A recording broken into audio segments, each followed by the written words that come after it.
സൂര്യകൃഷ്ണമൂർത്തി കൂടി telephone line. Shri Surya Krishnamoorthy, പെരുവരം Kuttan Marar അദ്ദേഹത്തെ അനുസ്മരിക്കുകയായിരുന്നു. അതായത് ലോകത്തോളം വളർന്നൊരു കലാകാരൻ, പക്ഷേ കേരളത്തിൻ്റെ മേളവും മേളപ്രകടനവും കാണുമ്പോൾ അന്ന് എഴുന്നേറ്റ് നിന്ന് കൈയടിച്ച ഒരു കലാകാരൻ കൂടിയായിരുന്നു അദ്ദേഹം. കേരളത്തോടും കേരളത്തിലെ കലാരൂപങ്ങളോടും അങ്ങേയറ്റം ബഹുമാനവും സ്നേഹവും പുലർത്തിയിരുന്ന ഒരു കലാകാരൻ കൂടിയായിരുന്നല്ലോ അദ്ദേഹം. താങ്കൾ എങ്ങനെയാണ് അദ്ദേഹത്തെ ഓർക്കുന്നത്?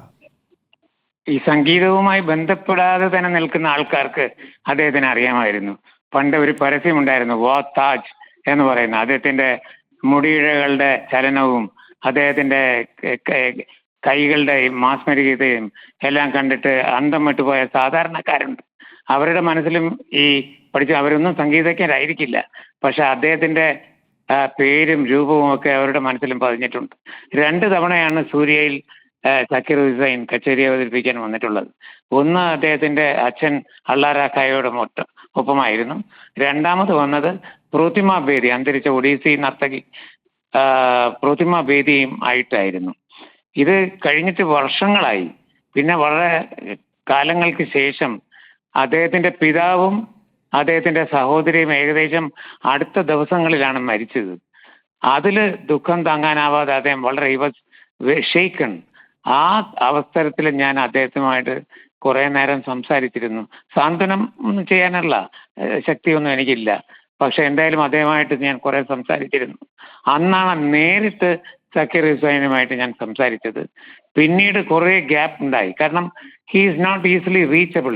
എന്നെപ്പോലുള്ള ഒരു സാധാരണക്കാരന് അദ്ദേഹത്തിനെ എത്തിപ്പെടുക എന്നുള്ളത് വളരെ പ്രയാസമുള്ള ഒരു കാര്യമാണ്.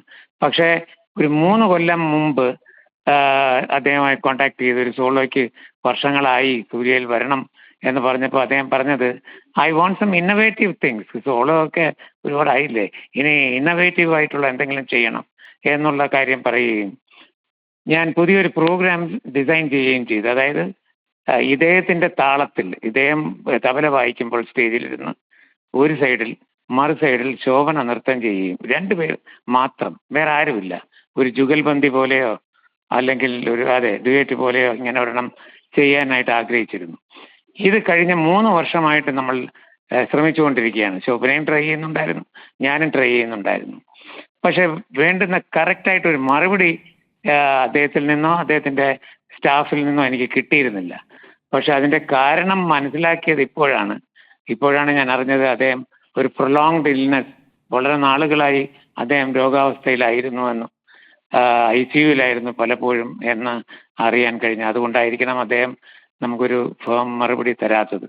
അങ്ങനെ ഒരു അവശേഷിക്കുന്ന ഒരു സ്വപ്നം, വലിയൊരു സ്വപ്നം, എന്റെയും ശോഭനയുടെയും സൂര്യയുടെയും ഒക്കെ ഒരു വലിയ സ്വപ്നം ബാക്കി വെച്ചുകൊണ്ട് അദ്ദേഹം പോയി. ശരി, വ്യക്തിപരമാണ് താങ്കൾക്ക് ആ വിയോഗം എന്നത് അറിയാം. തീർച്ചയായും വളരെ നന്ദി ഈ അവസരത്തിൽ അദ്ദേഹത്തെ ഓർത്തെടുത്തതിനെ.